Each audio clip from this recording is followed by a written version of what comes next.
بسم الله الرحمن الرحيم الحمد لله رب العالمين والصلاة والسلام على أشرف المرسلين وعلى آله وصحبه أجمعين أما بعد اللهم رب اشرح لي صدري ويسر لي أمري واحلل عقدة من لساني يفقه قولي اللهم علمنا ما ينفعنا وانفعنا بما علمتنا وارزقنا علما نافعا. അല്ലാഹു സുബ്ഹാനഹു വ തആല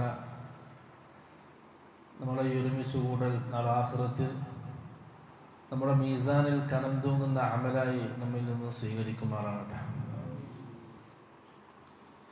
പ്രിയപ്പെട്ടവർ, നമ്മൾ ഇന്ന് സംസാരിക്കുന്നത് മൂസാ നബി അലൈഹിസ്സലാമിനെ സംബന്ധിച്ചാണ്. ഖുർആനിൽ അല്ലാഹു സുബ്ഹാനഹു വ തആല 20ഓളം സൂറത്തുകളിലായിട്ട് വിശാലമായി മുഅ്മിനീങ്ങളെ പഠിപ്പിച്ച പ്രവാചക ചരിത്രമാണ് മൂസാ നബി അലൈഹിസ്സലാമിൻ്റെത്. 136 പ്രാവശ്യം ഖുർആനിൽ മൂസാ നബി അലൈഹിസ്സലാമിൻ്റെ പേര് പറയപ്പെട്ടിട്ടുണ്ട്. അതിൻ്റെ താഴെ ഇബ്രാഹിം നബി അലൈഹിസ്സലാമിൻ്റെ പേര് 69 പ്രാവശ്യമാണ്. അപ്പം അതിന് ആ വ്യത്യാസം മനസ്സിലാവും. ആ രീതിയിൽ വിശാലമായ ചരിത്രം ഖുർആനിൽ പ്രതിപാദിക്കപ്പെട്ട പ്രവാചകനാണ് മൂസാ നബി അലൈഹിസ്സലാം. അതുകൊണ്ട് തന്നെ ഈ ചുരുങ്ങിയ സമയത്തിനുള്ളിൽ ആ ചരിത്രം മുഴുവൻ പറയുക എന്നുള്ളത് അസാധ്യമാണ്. നമ്മൾ അതിൻ്റെ ചില ഭാഗങ്ങൾ മാത്രമാണ് ഇൻഷാ അല്ലാഹ് പറയാൻ ഉദ്ദേശിക്കുന്നത്. മൂസാ നബി അലൈഹിസ്സലാം ബനൂ ഇസ്രായേലിലാണ് ജനിക്കുന്നത്. അദ്ദേഹത്തിൻ്റെ നസബ് എന്നുള്ളത് മൂസ ബിൻ ഇമ്രാൻ, ഇമ്രാന്റെ മകൻ മൂസ. ഇമ്രാൻ എന്നുള്ളത് ഇബ്നു ഖാഹിഫ്, ഇബ്നു ആസിർ, ഇബ്നു ലാവി, ഇബ്നു യാഖൂബ്. യാഖൂബ് നബി അലൈഹിസ്സലാമിൻ്റെ മകൻ ലാവി, ലാവിയുടെ മകൻ ആസിർ, ആസിറിൻ്റെ മകൻ ഖാഹിഫ്, ഖാഹിഫിൻ്റെ മകൻ ഇമ്രാൻ, ഇമ്രാന്റെ മകൻ മൂസാ നബി അലൈഹിസ്സലാം. യാഖൂബ് കഴിഞ്ഞിട്ട് പിന്നെ ഇസ്ഹാഖ്, ഇബ്രാഹിം. നമ്മൾ പറഞ്ഞു ഇബ്രാഹിം നബി അലൈഹിസ്സലാം അബുൽ അംബിയ എന്നറിയപ്പെടുന്ന പ്രവാചകനാണ്. കാരണം ഇനി അങ്ങോട്ടുള്ള എല്ലാ പ്രവാചകന്മാരും ഈ ഇസ്ഹാഖിന്റെ, ഇബ്രാഹിം നബി അലൈഹിസ്സലാമിന്റെ മകൻ ഇസ്ഹാഖിൽ നിന്നാണ് പിന്നെ അങ്ങോട്ട് പ്രവാചകന്മാരുണ്ടാകുന്നത് ബനൂ ഇസ്രായേലിന്. അത് ഏത് പ്രവാചകൻ അടുത്തേക്ക് മടക്കപ്പെടുക? ഇബ്രാഹിമിലേക്കാണ്. അങ്ങനെ മൂസാ അലൈഹിസ്സലാം ജനിച്ചു. ആ കാലഘട്ടത്തിലുള്ള ഫിറഔൻ സ്വപ്നം കണ്ടു. ഫിറഔൻ എന്നുള്ളത് മിസ്രിലെ ഭരണാധികാരികൾക്കുള്ള ഒരു സ്ഥാനപ്പേരാണ്. ഏതുപോലെ യമനിലെ ഭരണാധികാരികൾക്ക് നജാഷി എന്നുള്ള സ്ഥാനപ്പേരുള്ളത് പോലെ പേർഷ്യയുടേത് കിസ്റ, റോമിൻ്റെത് കൈസർ, അങ്ങനെ ഒരു സ്ഥാനപ്പേരാണ് ഫിറഔൻ, മിസ്രിലെ ഭരണാധികാരികളുടെ സ്ഥാനപ്പേര്. മിസ്രിൽ അന്ന് താമസിക്കുന്നത് 2 വിഭാഗം ആൾക്കാരാണ്. ഒന്ന് ബനൂ ഇസ്രായേൽ, യാഖൂബ് നബി അലൈഹിസ്സലാമിന്റെ സന്താന പരമ്പര. രണ്ടാമത്തത് ഖിബ്തികൾ, തനത് മിസ്രികൾ, ഖിബ്തി എന്ന് പറയും, ഖിബ്തി വംശജർ. അവർക്കാണ് അധികാരം. ബനൂ ഇസ്രായേൽ മിസ്രിലേക്ക് എത്താനുള്ള കാരണം ഫലസ്തീനിൽ നിന്നും കനആനിൽ നിന്നും യൂസുഫ് നബി അലൈഹിസ്സലാം മിസ്രിലെത്തി. അത് യൂസുഫ് നബിയുടെ വേറെ ചരിത്രം. അങ്ങനെ യൂസുഫ് നബി അലൈഹിസ്സലാം ആ നാട്ടിന്റെ ഗവർണറായി. അങ്ങനെ പിതാവ് യാഖൂബ് നബി അലൈഹിസ്സലാമും സഹോദരങ്ങളും മിസ്രിലേക്ക് എത്തി. ഖുർആൻ ചരിത്രത്തിലാണ് ഖുർആൻ. അങ്ങനെയാണ് ബനൂ ഇസ്രായേൽ മിസ്രിലേക്ക് എത്തുന്നത്. നൂഹ് നബിയുടെ സഹോദരന്മാരും പിതാവുമായിട്ട്, അല്ല, യൂസുഫ് നബി അലൈഹിസ്സലാമിന്റെ സഹോദരനും പിതാവുമായിട്ട്. അങ്ങനെ ആ ബനൂ ഇസ്രായേലിനെ മിസ്രികൾ, ഖിബ്തികൾ വലിയ രീതിയിൽ ആദരിച്ചു, ബഹുമാനിച്ചു. അവർക്ക് വലിയ സ്ഥാനം നൽകി മിസ്രിൽ. ആ കാലഘട്ടത്തിൽ ഉണ്ടായിരുന്ന രാജാവാണ് Rayyan bin Walid. Firaun Rayyan bin Walid, Yusuf നബി അലൈഹിസ്സലാം മിസ്രിലെ ഗവർണറാകുന്ന സമയത്ത് ഉണ്ടായ രാജാവ് റയ്യാൻ ബിൻ വലീദ്. അദ്ദേഹം മുസ്ലിം ആയിരുന്നു. ആ കാലഘട്ടത്തിൽ ബനൂ ഇസ്രായേലുകാര് മിസ്രിൽ എല്ലാവിധ സുഖത്തിലും നല്ല ഒരു സാഹചര്യത്തിലും ജീവിച്ചു. എല്ലാവരും അവരെ ബഹുമാനിച്ചു. അവർ യൂസുഫ് നബി അലൈഹിസ്സലാമിന്റെ സഹോദരങ്ങളാണ്, കുടുംബക്കാരാണ്. ആ രീതിയിലുള്ള പരിഗണനയും സ്ഥാനവും അവർക്ക് മിസ്രിൽ നിന്ന് ലഭിച്ചു. പിന്നീട് യാക്കൂബ് നബി അലൈഹിസ്സലാമിന്റെ വഫാത്തായി, യൂസുഫ് നബി അലൈഹിസ്സലാമിന്റെ വഫാത്തായി ബനൂ ഇസ്രായേലിന്റെ സ്വഭാവം മാറാൻ തുടങ്ങി. അവരുടെ സ്വഭാവം മോശമായി. അപ്പം റയ്യാൻ ബിൻ വലീദ്, ആ കാലഘട്ടത്തിലെ ഫിറഔൻ, അദ്ദേഹം മുസ്ലിം ആയിരുന്നു. അദ്ദേഹം മരണപ്പെട്ടു. അദ്ദേഹത്തിന്റെ ശേഷം ഖാബൂസ് ബിൻ മുസ്അബ് എന്ന ഭരണാധികാരി ചുമതലയേറ്റു. അദ്ദേഹം കാഫിറാണ്, ളാലിമാണ്, അക്രമിയാണ്. അദ്ദേഹം എന്ത് ചെയ്തു? ബനൂ ഇസ്രായേലിനെ അടിച്ചമർത്തൽ ആരംഭിച്ചു. കാരണം ഖിബ്തി വംശജർ കുറയുകയും ബനൂ ഇസ്രായേൽ അധികരിക്കുകയും ചെയ്യാം. അത് അദ്ദേഹത്തെ വല്ലാതെ പേടിപ്പിച്ചു. അദ്ദേഹത്തിന്റെ അധികാരം നഷ്ടപ്പെടുമോ, ഖിബ്തുകളിൽ നിന്നും അധികാരം നഷ്ടപ്പെടുമോ എന്ന പേടിയിൽ അദ്ദേഹം ബനൂ ഇസ്രായേലിനെ മാറ്റി നിർത്താൻ തുടങ്ങി. എല്ലാവിധ ഉയർന്ന സ്ഥാനങ്ങളിൽ നിന്നും മാറ്റി നിർത്തപ്പെട്ടു. അദ്ദേഹം മരണപ്പെട്ടു. അദ്ദേഹത്തിന് ശേഷം അൽ വലീദ് ബിൻ മുസ്അബ്, അതാണ് ഫിറഔൻ. മൂസാ നബി അലൈഹിസ്സലാം അദ്ദേഹത്തിന്റെ കാലഘട്ടത്തിലാണ് ജനിക്കുന്നത്. മിസ്റിൽ അദ്ദേഹത്തിന്റെ പേര് റംസീസ് അത്താനി എന്നാണ്. അതാണ് നമ്മൾ റാംസസ് രണ്ടാമൻ എന്ന് മലയാളത്തിൽ ഇംഗ്ലീഷിലൊക്കെ പറയുന്നത്. റംസീസ് എന്നാണ് മിസ്റിലെ ഭാഷയിൽ അദ്ദേഹത്തിന്റെ പേര്. അറബിയിൽ അൽ വലീദ് ബിൻ മുസ്അബ്. ആ കാലഘട്ടത്തിൽ അദ്ദേഹം ചെയ്തത് ബനൂ ഇസ്രായേലിനെ പൂർണ്ണമായിട്ടും അടിച്ചമർത്തി. അങ്ങനൊരു ദുൽമ ചെയ്ത്, അക്രമം ചെയ്ത് ജീവിക്കുന്ന കാലം അദ്ദേഹം ഒരു സ്വപ്നം കണ്ടു. സ്വപ്നം എന്താ വെച്ചാൽ, ബൈത്തുൽ മുഖദ്ദസിൽ നിന്നും ഒരു തീ പുറപ്പെടുക. ആ തീ വന്നിട്ട് മിസ്റിലേക്ക് എത്തി. മിസ്റിൽ നിന്ന് ഖിബ്തികളുടെ എല്ലാ ആൾക്കാരുടെയും വീട്ടിൽ കയറി ആ വീടൊക്കെ നശിപ്പിക്കാൻ, കത്തിക്കാൻ. ബനൂ ഇസ്രായേലിന്റെ വീട്ടിലേക്ക് അത് പ്രവേശിക്കുന്നില്ല. അവർ സുരക്ഷിതരായിട്ട് ജീവിക്കുന്നു. ഇതാണ് സ്വപ്നം. ആ ഫിറഔൻ എല്ലാ ആൾക്കാരെയും വിളിച്ചു കൂട്ടി. എന്നിട്ട് സ്വപ്ന വ്യാഖ്യാനം ചോദിച്ചു. അപ്പൊ എല്ലാവരും പറഞ്ഞു, ആ ഭാഗത്തു നിന്ന് വന്ന ആൾക്കാരിൽ ഒരു കുട്ടി ജനിക്കും. ആ ഭാഗത്ത് നിന്ന് വന്നതാരാണ്? ബനൂ ഇസ്രായേൽ. അപ്പൊ അവരിലൊരു കുട്ടി ജനിക്കും. ആ കുട്ടിയുടെ കൈകളിലൂടെ താങ്കളുടെ അധികാരം ഇല്ലാതാവും. മിസ്ർ അവൻ കീഴടക്കും, ഖിബ്തികൾ അവൻ നശിപ്പിക്കും. ഇത് കേട്ടപ്പം ഫിറഔൻ എന്ത് ചെയ്തു? ബനൂ ഇസ്രായേൽ എല്ലാ ആൺകുട്ടികളെയും കൊല്ലാൻ കൽപ്പിച്ചു. അല്ലാഹു സുബ്ഹാനഹു വ തആല ഖുർആനിൽ പറയാണ്, ഇന്ന ഫിറഔന അലാ ഫിൽ അർദി, ഫിറഔൻ ഭൂമിയിൽ അഹങ്കാരം കാണിച്ചു. വജഅല അഹ്ലഹാ ശിയഅ, അതിന്റെ ആൾക്കാരെ തരംതിരിച്ച് വേർതിരിച്ച് അവൻ ഭരിക്കാൻ തുടങ്ങി.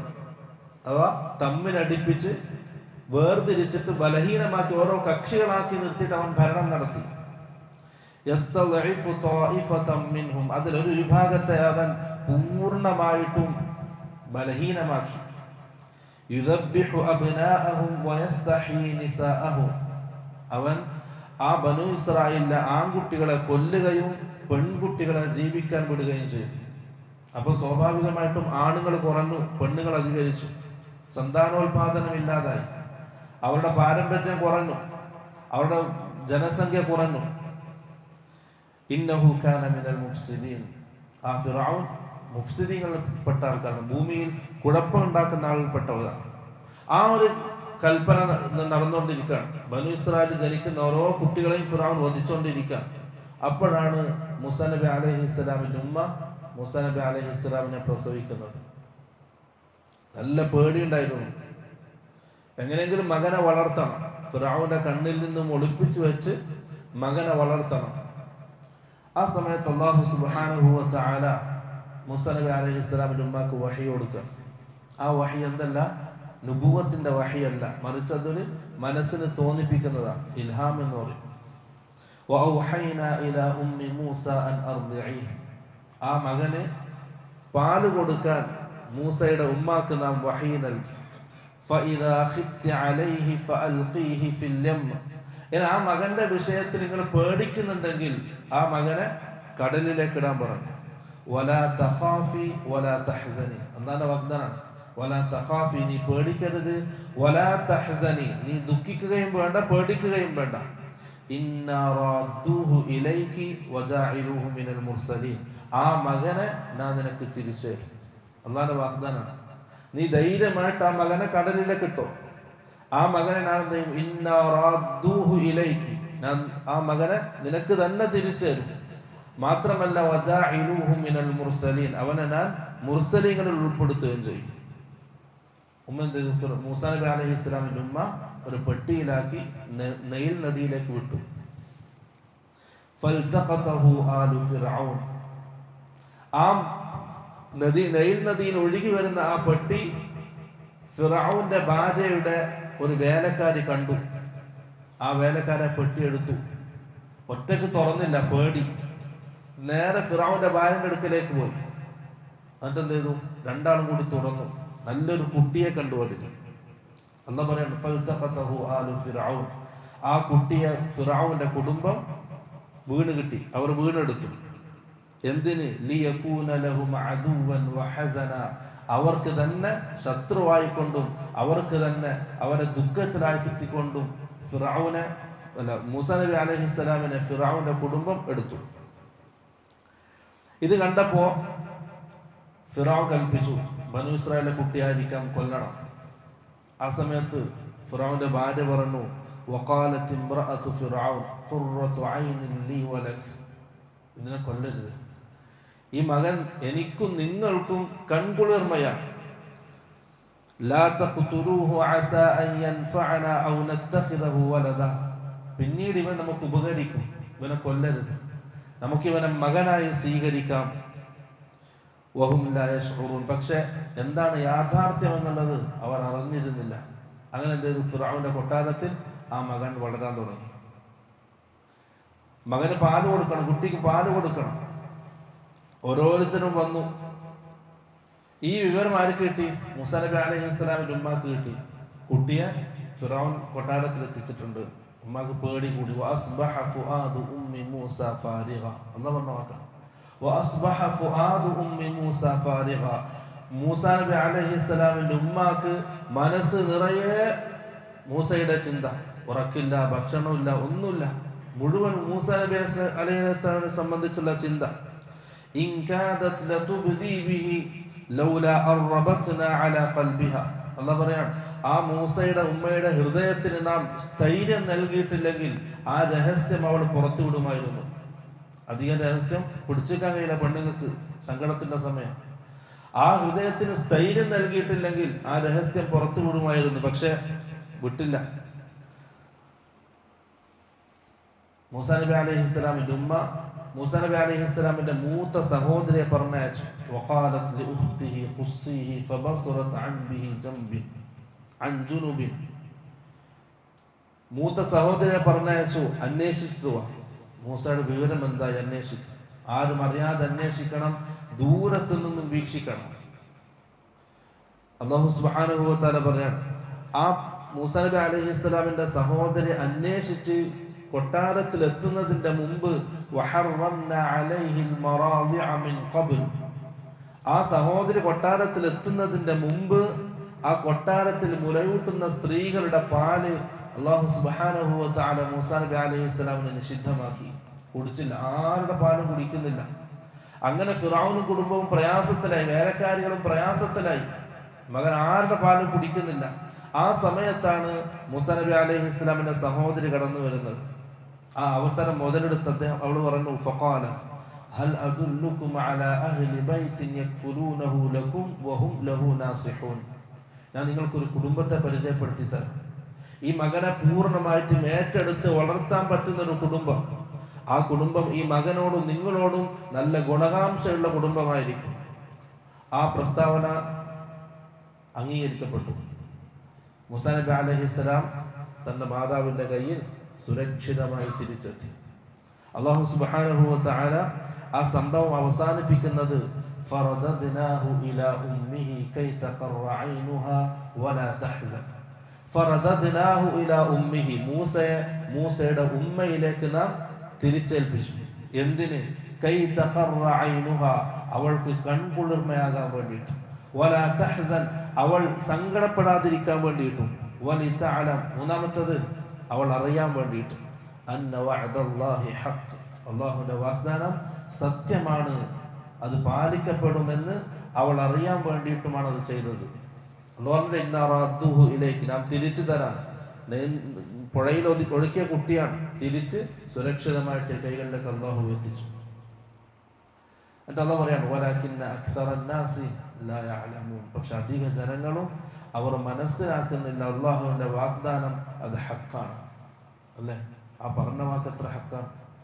നോമ്പിനെ സംബന്ധിച്ച് ഖുർആനിലും ഹദീസിലും പല കുറി അതിന്റെ ശ്രേഷ്ഠതകളും അതിന്റെ പ്രതിഫലങ്ങളൊക്കെ കേട്ടു. രാത്രി നിസ്കാരത്തെ സംബന്ധിച്ച് കേട്ടു, ഖുർആനോത്തിനെ സംബന്ധിച്ച് കേട്ടു. എന്നിട്ടും അത് ചെയ്യാൻ കഴിയുന്നില്ലെങ്കിൽ വലാകിന്ന അക്സറന്നാസി ലാ യഅലമൂൻ. അധിക ജനങ്ങളും അത് മനസ്സിലാക്കുന്നില്ല. നമ്മളാരാണ്? ആ അധിക ജനങ്ങളിലും പെട്ട ആൾക്കാരാണ്. അല്ലാഹു കാക്കട്ടെ. റസൂൽ സല്ലല്ലാഹു അലൈഹി വസല്ലം പറഞ്ഞു, മൻ സാമ യൗമൻ ഫീ സബീലില്ലാഹ്, ആരെങ്കിലും അല്ലാഹുവിന്റെ മാർഗ്ഗത്തിൽ ഒരു ദിവസം നോമ്പെടുത്താൽ ബഅദല്ലാഹു വജ്ഹഹു അനിൻ നാരി 70 ഖരീഫ, 70 വർഷം സഞ്ചരിക്കേണ്ട വഴിദൂരത്തിൽ അത്രയും ദൂരത്തേക്ക് അവന്റെ മുഖത്തെ അല്ലാഹു നരകത്തിൽ നിന്നും വിദൂരമാക്കും. അല്ലാഹുവിന്റെ വാഗ്ദാനം. അതൊക്കെ കേട്ടിട്ടും നമുക്കത് മനസ്സിൽ, നോമ്പിന്റെ സമയത്ത് അത് മനസ്സിൽ വരുന്നില്ലെങ്കിൽ വലാകിന്ന അക്സറന്നാസി ലാ യഅലമൂൻ, അധിക ജനങ്ങളും അള്ളാഹുവിന്റെ വാഗ്ദാനം അത് ഹക്കാണെന്ന് മനസ്സിലാക്കുന്നില്ല. അല്ലാഹു സുബ്ഹാനഹു വ തആല ഈ സംഭവം ഖുർആനിൽ പറയുന്നത് എന്തിനാണ്? അള്ളാഹിന്റെ വാഗ്ദാനം അത് സംഭവിക്കും.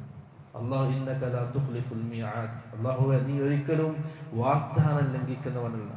അള്ളാഹു ഒരിക്കലും വാഗ്ദാനം ലംഘിക്കുക. അതുകൊണ്ട് പ്രിയപ്പെട്ടവരെ, ആ ഒരു കാര്യമാണ് ഈ ചരിത്രത്തിൽ നിന്ന് നമുക്ക് ഉൾക്കൊള്ളേണ്ടത്.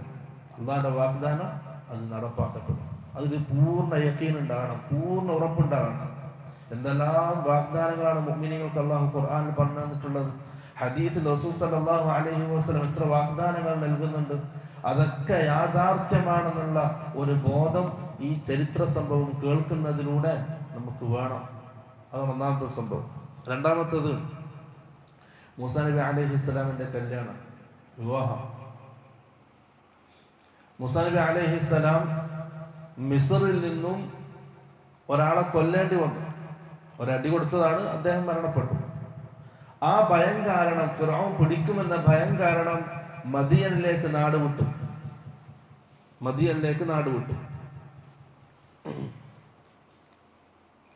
മദിയൻ എന്നുള്ളത് ഇന്നത്തെ തബൂക്കിന്റെ പടിഞ്ഞാറ് ഭാഗമാണ്. സൗദിയിൽ തബൂക്ക് ഉണ്ടല്ലോ, അതിന്റെ പടിഞ്ഞാറ് ഭാഗത്തുള്ള ഒരു പ്രദേശമാണ് മദിയൻ. അപ്പം മിസ്റിൽ നിന്നും ഈജിപ്തിൽ നിന്നും സൗദിയുടെ തബൂക്കിന്റെ പടിഞ്ഞാറ് ഭാഗത്തേക്കാണ് മൂസാ നബി അലൈഹിസ്സലാം വന്നത്. നടന്നിട്ടാണ് വന്നത്.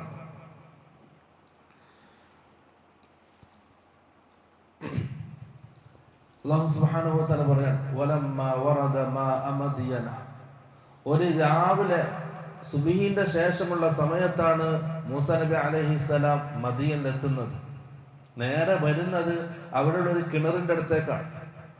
ആ കിണറിന്റെ അടുക്കൽ ഈ ആട്ടിനെയും പശുവിനൊക്കെ മേയ്ക്കുന്ന ആൾക്കാർ അവരുടെ മൃഗങ്ങൾക്ക്, കന്നുകാലികൾക്ക് വെള്ളം കുടിപ്പിക്കാൻ രാവിലെ തന്നെ വെള്ളം കുടിപ്പിച്ചവർ വിടാണ് കൂട്ടിൽ നിന്ന്. വജദ അലൈഹി ഉമ്മതൻ മിനൻ നാസ് യസ്ഖൂൻ, മൂസാ നബി അലൈഹിസ്സലാം ആ കിണറിന്റെ അടുക്കിലേക്ക് എത്തുമ്പോഴേക്കും അവിടെ ഒരു സമൂഹത്തെ കണ്ടു, ഒരു കൂട്ടം ആൾക്കാരെ കണ്ടു. അവർ തങ്ങളെ കന്നുകാലികളെ കുടിപ്പിക്കുകയാണ്. വവജദ മിൻ ദൂനിഹിം ഇംറഅതൈനി തദൂദാൻ, അങ്ങകലെ മാറി നിൽക്കുന്ന 2 പെണ്ണുങ്ങളെയും കണ്ടു, 2 സ്ത്രീകളെയും മൂസാ നബി അലൈഹിസ്സലാം കണ്ടു. ആ 2 സ്ത്രീകളും അവരുടെ ആടുകളെ തെളിച്ചുകൊണ്ടേയിരിക്കുകയാണ്. ഈ ആൾക്കാരുടെ ആട്ടിന്റെ കൂട്ടത്തിലേക്ക് പെടാതിരിക്കാൻ അവരുടെ ആടിനെ തെളിച്ചുകൊണ്ടേയിരിക്കുകയാണ്. ഖാല മാ ഖത്ബുകുമാ, മൂസാ നബി അലൈഹിസ്സലാം ആ മാറി നിൽക്കുന്ന 2 പെണ്ണുങ്ങളുടെ അടുക്കലേക്ക് പോയി. ചോദിച്ചു, മാ ഖത്ബുകുമാ, എന്താണ് വിഷയം? ഖാലതാ ലാ നസ്ഖി ഹത്താ യുസ്ദിറ الرعاء വഅബൂനാ ശൈഖുൻ കബീർ. അവർ പറഞ്ഞു, നമ്മുടെ പിതാവ് വയസ്സായ ആളാണ്, പിതാവ് വെള്ളമെടുക്കാൻ വരൂല, നമ്മൾ പെണ്ണുങ്ങളാണ്. ആണുങ്ങളൊക്കെ വെള്ളമെടുത്ത് പോയാൽ അതിന്റെ ബാക്കി വെള്ളം നമ്മൾ എടുക്കലാണ് പതിവ്, അതാണ് ശീലം. പക്ഷെ മൂസാ നബി അലൈഹിസ്സലാം എന്ത് ചെയ്തു? അവർ 2 ആൾക്കാരെ വിളിച്ചു. ആ കിണറിൽ നിന്നും വെള്ളമെടുത്തു, 1 ബക്കറ്റ് വെള്ളം. ആ ഒറ്റ ബക്കറ്റ് വെള്ളം ആ ആടുകൾക്കും ആ സ്ത്രീകൾക്കും മതിയായതായിരുന്നു. അത്രയും അധികം വെള്ളം ഉണ്ടായിരുന്നു. അല്ലാഹു സുബ്ഹാനഹു വ തആല പറയാണ്, ഫസഖാ ലഹുമാ, മൂസാ നബി അലൈഹിസ്സലാം അവർക്ക് വെള്ളമെടുത്തു കൊടുത്തു. സുമ്മ തവല്ലാ ഇലൽ ദില്ല, അങ്ങനെ വെള്ളം കൊടുത്ത് അവരെ പറഞ്ഞേക്കുന്ന സമയം മൂസാ നബി അലൈഹിസ്സലാം അവിടെ ഉണ്ടായിരുന്ന ഒരു മരച്ചുവട്ടിൽ ഒരു തണലിൽ മാറിയിരുന്നു. ഫഖാല, എന്നിട്ട് പറഞ്ഞു, റബ്ബി ഇന്നി ലിമാ അൻസൽത ഇലയ്യ മിൻ ഖൈരിൻ ഫഖീർ. അല്ലാഹുവേ, ഈ സമയത്ത് നീ എന്ത് ഖൈറിനിലേക്ക് ഇറക്കുകയാണെങ്കിലും ഞാൻ അതിലേക്ക് ആവശ്യക്കാരനാണ്. കാരണം മൂസാ നബി അലൈഹിസ്സലാം മിസ്റിൽ നിന്നും മദിയനിലേക്ക് എത്തിയ രംഗം പറയുന്നുണ്ട്. ആരുമില്ല, പരിചയക്കാരില്ല, കുടുംബക്കാരില്ല, കൂട്ടുകാരില്ല, കയറി ചെല്ലാൻ ഒരു വീടില്ല, അഭയം നൽകാൻ പരിചയക്കാരില്ല, ആരുമില്ല, കയ്യിലാണെങ്കിൽ ഒന്നുമില്ല. ചരിത്രത്തിൽ കാണാം, മൂസാ നബി അലൈഹിസ്സലാം ആ യാത്രയിലുടനീളം മരത്തിന്റെ ഇലകളാണ് ഭക്ഷിച്ചത്. വിശന്നൊട്ടി വയറും പുറം ഭാഗവും ഒന്നുപോലെയായിരുന്നു. ആ മരച്ചുവട്ടിൽ മൂസാ നബി അലൈഹിസ്സലാം കിടന്നത് ചുരുണ്ട് കിടക്കുകയായിരുന്നു, വിശപ്പ് കാരണം. എന്നിട്ട് ആ ചുരുണ്ട് കടന്നിട്ടാണ് മൂസാ നബി അലൈഹിസ്സലാം ദുആ ചെയ്യുന്നത്. ചരിത്രകാരന്മാർ എഴുതി, മൂസാ നബി അലൈഹിസ്സലാമിന് ഒരു ഈത്തപ്പഴത്തിന്റെ കഷ്ണമെങ്കിലും മതിയാകുമായിരുന്നു, അത്ര പോലും ഭക്ഷണം കഴിച്ചിട്ടില്ല. അതിലേക്കും ഒരു ആവശ്യക്കാരനായിരുന്നു. ആ രീതിയിൽ പട്ടിണിയിലും പ്രയാസത്തിലായിരുന്നു കലീമുല്ലാഹി മൂസ അലൈഹിസ്സലാം. ആ മരച്ചുവട്ടിൽ കിടന്ന് അള്ളാഹുവിനോട് ദുആ ചെയ്തു, റബ്ബി ഇന്നി ലിമാ അൻസൽത ഇലയ്യ മിൻ ഖൈരിൻ ഫഖീർ. അല്ലാഹുവേ, നീ എന്ത് ഖൈർ എന്നിലേക്ക് ഇറക്കി തന്നാലും ഞാൻ അതിലേക്ക് ആവശ്യക്കാരനാണ്. ഈ ദുആ, ഈ പറയുന്ന ദുആ അതിലൊരു മകള് കേട്ടു. ഒരു പെണ്ണ് തിരിച്ചു പോകുന്നതിനിടയിൽ ആ പെണ്ണ് കേട്ടു. ആ പെണ്ണ് നേരെ സംഭവം എന്ത് ചെയ്തു? പിതാവിനെ അറിയിച്ചു. പിതാവ് മൂസാ നബി അലൈഹിസ്സലാമിനെ ഒളിപ്പിച്ചു. 2 പെണ്ണുങ്ങളാണ്, ഒന്ന് സഫൂറ, 2 ലൈല. സഫൂറ ഇളവളും ലൈല മൂത്തവളും. ആ ഇളവളാണ്, സഫൂറയാണ് പിന്നെ തിരിച്ചു വരുന്നത്. അല്ലാഹു പറയാണ്, ഫജാഅതുഹു ഇഹ്ദാഹുമാ തംശി അല ഇസ്തിഹ്യാ. മൂസാ നബി അലൈഹിസ്സലാം കിടക്കുന്നതിലേക്ക് ആ ഒരു പെണ്ണ്, 2ൽ ഒരാള് തിരിച്ചു വന്നു. തംശി, നടന്നുകൊണ്ട്, ഇസ്തിഹ്യാ, ലജ്ജയോടുകൂടി വന്നു. ഉമർ റളിയല്ലാഹു അൻഹു പറഞ്ഞു, ലജ്ജ കാരണം ശബ്ദം താഴ്ത്തിയും തന്റെ വസ്ത്രം കൊണ്ട് മുഖം മറച്ചിട്ടാണ് മൂസാ നബി അലൈഹിസ്സലാമിനോട് സഫൂറ സംസാരിച്ചത്. എന്താ പറഞ്ഞത്? ഇന്ന അബി യദ്ഉക ലിയജ്സിയക അജ്റ മാ സഖൈത ലനാ. ഇന്ന അബി യദ്ഉക, എന്റെ പിതാവ് നിങ്ങളെ വിളിക്കുന്നുണ്ട്. എന്തിനാന്നും കൂടി പറഞ്ഞു. മൂസാ നബി അലൈഹിസ്സലാമിന്റെ മനസ്സിൽ സംശയങ്ങൾ ഇല്ലാതിരിക്കാൻ വ്യക്തമാക്കി സംസാരിച്ചു. എന്തിന്? ലിയജ്സിയക അജ്റ മാ സഖൈത ലനാ, നമുക്ക് വെള്ളം കോരി തന്നതിന്റെ പ്രതിഫലം നൽകാൻ നമ്മുടെ പിതാവ് നിങ്ങളെ വിളിക്കുന്നുണ്ട്. മൂസാ നബി അലൈഹിസ്സലാം ആ സഫൂറയുടെ കൂടെ നടക്കുക. ആദ്യം സഫൂറ മുമ്പിലാണ്, മൂസ പിറകിലാണ്. നടക്കുന്നതിനിടയിൽ കാറ്റടിക്കുന്നതിൽ ആ പെണ്ണിന്റെ വസ്ത്രം അങ്ങോട്ടും ഇങ്ങോട്ടും നീങ്ങുന്നുണ്ട്. മൂസാ നബി അലൈഹിസ്സലാം അവളെ പിറകിലാക്കി മുമ്പിൽ നടന്നു. എന്നിട്ട് പറഞ്ഞു, എനിക്ക് വഴി തെറ്റുന്ന സമയം ചെറിയ കല്ലുകൾ എടുത്ത് ശരിയായ വഴിയിലേക്ക് ഒന്ന് ഇട്ട് തന്നാൽ മതി, ഞാൻ അതിലൂടെ നടന്നുകൊള്ളാം. അങ്ങനെയാണ് മൂസാ നബി അലൈഹിസ്സലാം മുമ്പിൽ നടന്നു. അറിയില്ല, സ്ഥലം അറിയില്ലല്ലോ. മുമ്പിൽ നടന്നു, പിറകിൽ സഫൂറയും വീട്ടിലേക്ക് നടന്നു. അങ്ങനെ വീട്ടിലെത്തി. ഫലമ്മാ ജാഅഹു വഖസ്സ അലൈഹിൽ ഖസസ്. മൂസാ നബി അലൈഹിസ്സലാം വീട്ടിലെത്തി. ആ വൃദ്ധനായ ആൾക്ക് എല്ലാ സംഭവങ്ങളും വിശദീകരിച്ചു കൊടുത്തു. എവിടെ നിന്നാണ് വരുന്നത്, എന്തിനാണ് വരുന്നത് ഒക്കെ വിശദീകരിച്ചു കൊടുത്തു. അപ്പൊ ആ വ്യക്തി പറഞ്ഞു, ഖാല ലാ തഖഫ്, നീ എന്നെ പേടിക്കണ്ട. നജൗത മിനൽ ഖൗമിൽ ളാലിമീൻ, ആ ളാലിമീങ്ങളുടെ അക്രമത്തിൽ നിന്നും നീ രക്ഷപ്പെട്ടിരിക്കുന്നു. ഇത് ഫിർഔന്റെ അധികാരത്തിൽപ്പെട്ട സ്ഥലമല്ല. അവിടെ നീ ആ ളാലിമീങ്ങളിൽ നിന്ന് രക്ഷപ്പെട്ടിരിക്കുന്നു. ആ വ്യക്തി, ആ മദീനയിലുള്ള വ്യക്തി ശുഐബ് നബി അലൈഹിസ്സലാം എന്നുള്ള ഒരു അഭിപ്രായം. കാരണം ഖുർആനിൽ ഷെയ്ഖുൽ കബീർ, അബൂന എന്നുള്ള പേരുകളിലാണ് അറിയപ്പെട്ടത്. അദ്ദേഹത്തിന്റെ പേര് ഖുർആനിലോ ഹദീസിലോ വന്നിട്ടില്ല. ശുഐബ് നബി അലൈഹിസ്സലാമിന്റെ നാടാണത് മദിയൻ. അവിടുന്നാണ് ശുഐബ് നബി അലൈഹിസ്സലാമിന്റെ ജനത നശിപ്പിക്കപ്പെട്ടത്. ചില ചരിത്രകാരന്മാർ പറയുന്നു അത് ശുഐബ് നബി അല്ല, മറിച്ച് ശുഐബ് നബി അലൈഹിസ്സലാമിന്റെ ജനതയെ നശിപ്പിക്കപ്പെട്ടത് മൂസാ നബി അലൈഹിസ്സലാം വരുന്നതിന്റെ എത്രയോ മുമ്പാണ്. അതിനുശേഷം ഇത്രയും കാലം ശുഐബ് നബി ജീവിച്ചിരിക്കാൻ സാധ്യതയില്ല. മറിച്ച് ശുഐബ് നബി അലൈഹിസ്സലാമിന്റെ ഒരു സഹോദരന്റെ മകനാണത്. പക്ഷെ പേര് ശുഐബ് എന്നുള്ളതാണ്. അപ്പൊ നമുക്ക് എന്തല്ല ഉറപ്പിച്ച് പറയാൻ കഴിയില്ല അത് ശുഐബ് നബി അലൈഹിസ്സലാമാണെന്ന് ഉറപ്പിച്ച് പറയാൻ കഴിയില്ല. ഖുർആനിലോ ഹദീസിലോ സ്ഥിരപ്പെട്ട് വരാത്തത് കൊണ്ട് തന്നെ. പക്ഷെ അദ്ദേഹത്തിന്റെ പേര് ശുഐബ് എന്നാണെന്ന് ചരിത്രകാരന്മാർ ഒരേപോലെ അഭിപ്രായപ്പെട്ട കാര്യമാണ്. ആ സമയത്ത് സംഭാഷണം നടന്നുകൊണ്ടേയിരിക്കുകയാണ്. ആ വൃദ്ധനായ ആളും മൂസാ നബി അലൈഹിസ്സലാമും സംഭാഷണം നടന്നുകൊണ്ടിരിക്കുകയാണ്. ആ സമയത്ത് അദ്ദേഹം പറഞ്ഞു, ഒരു മോള് പറഞ്ഞു, ഖാലത് ഇഹ്ദാഹുമ, രണ്ടിലൊരു മോള് അദ്ദേഹത്തോട് പറഞ്ഞു, യാ അബതി ഇസ്തഅ്ജിർഹു ഇന്ന ഖൈറ മൻ ഇസ്തഅ്ജർതൽ ഖവിയ്യുൽ അമീൻ. പിതാവേ, ഇദ്ദേഹത്തെ താങ്കൾ ജോലിക്ക് വെച്ചു.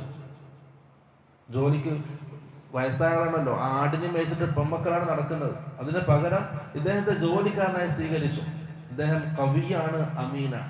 രണ്ട് വിശേഷണങ്ങളാണ് ആ പെണ്ണ് ഷുഐബ് നബി അലൈഹി ഇസ്ലാമോട് പറഞ്ഞത്, ഉപ്പാനോട് പറഞ്ഞത്. മൂസാ നബി അലൈഹി ഇസ്ലാമിന്റെ രണ്ട് വിശേഷണങ്ങൾ നമുക്കതിലേറെ ഗുണപാഠമുണ്ട്. നമ്മളൊരു ജോലി ഏറ്റെടുക്കുമ്പോൾ ഈ രണ്ട് വിശേഷണങ്ങൾ നമുക്ക് വേണം. ഒന്ന് കവി, അത് ചെയ്യാൻ കഴിയുന്ന ജോലിയായിരിക്കണം. രണ്ട് അമീൻ, വിശ്വസ്തനായിരിക്കണം. നമ്മൾ സമ്പാദിക്കുന്നതിൽ പല രീതിയിൽ സമ്പാദിക്കുന്ന ആൾക്കാരുണ്ട് ഇവിടെ. നമ്മൾ ഒരാളുടെ ജോലി ഏറ്റെടുക്കുമ്പോൾ എന്തായിരിക്കണം? നമുക്ക് ചെയ്യാൻ പറ്റുന്ന ജോലി ആയിരിക്കണം ഏറ്റെടുക്കണം, അറിയുന്ന ജോലി ഏറ്റെടുക്കണം. അതേപോലെ തന്നെ ചെയ്യുന്ന ജോലിയിൽ വിശ്വസ്തനായിരിക്കണം. ഈ രണ്ട് കാര്യമാണ് മൂസാ നബി അലൈഹിസ്സലാമിൽ ആ പെണ്ണ് കണ്ട വിശേഷണങ്ങൾ. പിതാവ് ചോദിച്ചു, ആ മൂസയുടെ ശക്തിയെ പറ്റി നിനക്ക് എങ്ങനെ അറിയാം? ചെറിയ പരിചയമുള്ളൂ. അപ്പം പറഞ്ഞു, ഉമർ റളിയല്ലാഹു അൻഹു പറഞ്ഞു, ആ കിണർ, വെള്ളമെടുക്കുന്ന കിണർ, അതിന്റെ മുകളിൽ ഒരു പാറ കൊണ്ട് മൂടിയിട്ടുണ്ട്. അതിന്റെ മുകൾ ഭാഗം, വായു ഭാഗം പാറ കൊണ്ട് മൂടിയിട്ടുണ്ട്. ആണുങ്ങളൊക്കെ വെള്ളം എടുത്തിട്ട് ആ പാറ മൂടിയിട്ടാണ് അവർ പോയത്. മൂസാ നബി അലൈഹിസ്സലാം ഒറ്റക്ക് ആ പാറ എടുത്ത് മാറ്റി. 10 ആൾക്കാർക്ക് കൂടിയാൽ എടുത്തു മാറ്റാൻ പറ്റുന്ന പാറയാണ് മൂസാ നബി അലൈഹിസ്സലാം ഒറ്റക്ക് എടുത്ത് മാറ്റിയത്. ആ ഒരു കാഴ്ചയാണ് മൂസാ നബി അലൈഹിസ്സലാം കവിയാണ്, ശക്തനാണ് എന്ന് ആ പെണ്ണിനെ ബോധ്യപ്പെടുത്തിയത്. രണ്ടാമത്തത് അമീൻ, വിശ്വസ്തനാണ് എന്നുള്ളത്. അത് തിരിച്ചാ വീട്ടിലേക്കുള്ള യാത്രയിൽ ആ പെണ്ണിനെ പിറകിൽ നിർത്തി മൂസാ നബി അലൈഹിസ്സലാം മുമ്പിൽ നടന്നപ്പോ ആ പെണ്ണിന് ഇദ്ദേഹം വിശ്വസ്തനാണ് എന്ന് മനസ്സിലായി. അതുകൊണ്ട് ആ രണ്ട് വിശേഷണങ്ങൾ പറഞ്ഞത് നമ്മുടെ ജീവിതത്തിൽ എപ്പോഴും വേണം. നമുക്ക് ചെയ്യാൻ പറ്റുന്ന ജോലി മാത്രമേ ഏറ്റെടുക്കാൻ പാടുള്ളൂ. എല്ലാ ജോലിയും ഏറ്റെടുത്ത് ആരാന്റെ സമ്പത്തിൽ നഷ്ടം വരുത്തി വെക്കാൻ പാടില്ല. വലിയ ദുൽമാണത്. കച്ചവടത്തിലാണെങ്കിലും മറ്റേത് കൈത്തൊഴിലാണെങ്കിലും നമുക്കറിയാവുന്ന, ചെയ്യാൻ പറ്റുന്ന സമയത്തിനുള്ളിൽ അത് ഏറ്റെടുക്കുക, കരാർ ഏറ്റെടുക്കുക. അല്ലാതെ എന്തൊക്കെയോ വെച്ച് സാമ്പത്തിക ലാഭം മാത്രം ആഗ്രഹിച്ച് എന്തൊക്കെയോ ജോലി ഏറ്റെടുത്ത് ഏതൊക്കെയോ രീതിയിൽ ചെയ്തു തീർത്ത് വഞ്ചിക്കാൻ പാടില്ല. വിശ്വസ്തനാകണം, കഴിവുള്ളവനാകണം. ഈ രണ്ട് കാര്യങ്ങൾ നമ്മൾ ശ്രദ്ധിക്കണം ജീവിതത്തിൽ. അങ്ങനെ മൂസാ നബി അലൈഹിസ്സലാം സംസാരിക്കുന്നതിനിടയിൽ അദ്ദേഹം പറഞ്ഞു, എൻ്റെ രണ്ടാമതൊരു മകളെ ഞാൻ നിനക്ക് വിവാഹം ചെയ്തു തരാം. അതിന്റെ മഹർ എന്താണ്? ഒന്നുകിൽ 8 വർഷം അല്ലെങ്കിൽ 10 വർഷം എൻ്റെ കീഴിൽ ജോലിക്ക് നിൽക്കണം. അതാണ് മഹർ. ആ ജോലി കൊടുത്തു. മൂസാ നബി അലൈഹിസ്സലാം ഏറ്റെടുത്തു. അതിൽ സഫൂറയെ വിവാഹം കഴിച്ചു, ഇളയവളെ വിവാഹം കഴിച്ചു. പണ്ഡിതന്മാർ എന്ന് പറയുന്ന കാരണം ആ പെണ്ണാണ്, സഫൂറയാണ് മൂസാ നബി അലൈഹിസ്സലാമിനെ വിളിക്കാൻ വന്നത്. ആ വിളിക്കാൻ വന്ന സമയത്തുള്ള ആ അള്ളാഹ് വിശദീകരിച്ച വിശേഷമാണ്, സ്വഭാവമാണെന്ത്? ഇസ്തിഹ്യ, ലജ്ജയോട് കൂടിയാണ്. അപ്പൊ ആ ലജ്ജയും ആ സ്വഭാവ മഹിമയും കണ്ടിട്ട് മൂസാ നബി അലൈഹിസ്സലാം സഫൂറയെ തിരഞ്ഞെടുത്തു ഭാര്യയായിട്ട്. അപ്പൊ ലജ്ജ എന്നുള്ളത് ഒരു പെണ്ണിന് ഏറ്റവും നല്ല പറ്റിയ സ്വഭാവമാണ്. അല്ലാഹു സുബ്ഹാനഹു വ തആല ഈ സംഭവം നമുക്ക് വിശദീകരിച്ചു. എന്തിന്? മൂസാ നബി അലൈഹിസ്സലാം അന്ന് രാവിലെ ദുആ ചെയ്യാൻ, അല്ലേ? അന്ന് രാവിലെ ദുആ ചെയ്യാൻ, റബ്ബി ഇന്നി ലിമാ അൻസൽത ഇലയ്യ മിൻ ഖൈരിൻ ഫഖീർ. അല്ലാഹുവേ, എന്ത് ഖൈർ നീ എനിക്ക് ഇറക്കി തന്നാലും ഞാൻ അതിലേക്ക് ആവശ്യക്കാരനാണ്. അന്ന് വൈകുന്നേരമാകുമ്പോഴേക്കും, സൂര്യൻ അസ്തമിക്കുമ്പോഴേക്കും മൂസാ നബി അലൈഹിസ്സലാമിന് കിടന്നുറങ്ങാൻ ഒരു സൗകര്യം അല്ലാഹു ഏർപ്പെടുത്തി കൊടുത്തു. ഒന്നുമില്ലാതെ വന്നതാണ്. കൂടെ ഇണയായി ജീവിക്കാൻ ഒരു ഭാര്യ അല്ലാഹു കൊടുത്തു. ഇനി അങ്ങോട്ട് 8-10 വർഷം ജീവിക്കാനുള്ള ഒരു ജോലിയും അല്ലാഹു സുബ്ഹാനഹു വ തആല തയ്യാറാക്കി കൊടുത്തു. അഥവാ ഒരു മനുഷ്യന് സുഖത്തിലും സൗകര്യത്തിലും ജീവിക്കാൻ പറ്റുന്ന എല്ലാ കാര്യങ്ങളും ആ ഒരു ദുആയിൽ ഒറ്റ ദിവസം കൊണ്ട് അല്ലാഹു സുബ്ഹാനഹു വ തആല ഏർപ്പാടാക്കി കൊടുത്തു. അതാണ് അല്ലാഹു സുബ്ഹാനഹു വ തആല ഒരടിമയുടെ ദുആ സ്വീകരിക്കുന്ന രൂപമാണ് ഈ ചരിത്രത്തിലൂടെ അല്ലാഹു സുബ്ഹാനഹു വ തആല നമ്മളെ പഠിപ്പിക്കുന്നത്. അതുകൊണ്ട് പ്രിയപ്പെട്ടവരെ, ദുആ ചെയ്യുക, ആവശ്യങ്ങൾ അല്ലാഹുവിനോട് മനസ്സറിഞ്ഞ് തേടുക. പല രീതിയിൽ നമ്മൾ പോലും വിചാരിക്കാത്ത രീതിയിൽ നമ്മുടെ ആവശ്യങ്ങൾ അല്ലാഹു സുബ്ഹാനഹു വ തആല നിറവേറ്റി തരും. അതാണ് ഈ രണ്ട് സംഭവങ്ങളിലൂടെ നമുക്ക് മനസ്സിലാക്കാൻ കഴിയുന്നത്. അതാണ് മൂസാ നബി അലൈഹിസ്സലാമിന്റെ ഓരോ സംഭവങ്ങൾക്ക് പിറകിലും ഈ ഉമ്മത്തിന് പഠിക്കാൻ ഏറെ ഗുണപാഠങ്ങളുണ്ട്. അതാണ് അല്ലാഹു സുബ്ഹാനഹു വ തആല അത്രയും വിശാലമായിട്ട് മൂസാ നബി അലൈഹിസ്സലാമിന്റെ ചരിത്രം ഖുർആനിൽ പ്രതിപാദിച്ചത്. ഇൻഷാ അല്ലാഹ് ബാക്കിയുള്ളത് നമുക്ക് മറ്റുള്ള സമയത്ത് കുറച്ചായിട്ട് പറയാം. അല്ലാഹു സുബ്ഹാനഹു വ തആല ഓരോ പ്രവാചകന്മാരുടെ ചരിത്രങ്ങൾ പഠിച്ച് അതിൽ പാഠം ഉൾക്കൊണ്ട് ജീവിക്കാൻ നല്ല തൗഫീഖ് നൽകാൻ ഗ്രഹിക്കുമാറാകട്ടെ. നമ്മൾ ഈ ഒരുമിച്ച് കൂടിയ അല്ലാഹു സുബ്ഹാനഹു വ തആല നാളെ ആഖിറത്തിൽ നമ്മുടെ മീസാനിൽ കനം തൂങ്ങുന്ന അമലായി നമ്മിൽ നിന്ന് സ്വീകരിക്കുമാറാകട്ടെ. വആഖിറു ദഅവാനാ അൽഹംദുലില്ലാഹി റബ്ബിൽ ആലമീൻ. സുബ്ഹാനക അല്ലാഹുമ്മ വബിഹംദിക അഷ്ഹദു അൻ ലാ ഇലാഹ ഇല്ലാ അൻത അസ്തഗ്ഫിറുക വഅതൂബു ഇലൈക്. അസ്സലാമു അലൈക്കും വറഹ്മത്തുള്ളാഹി വബറകാതുഹു.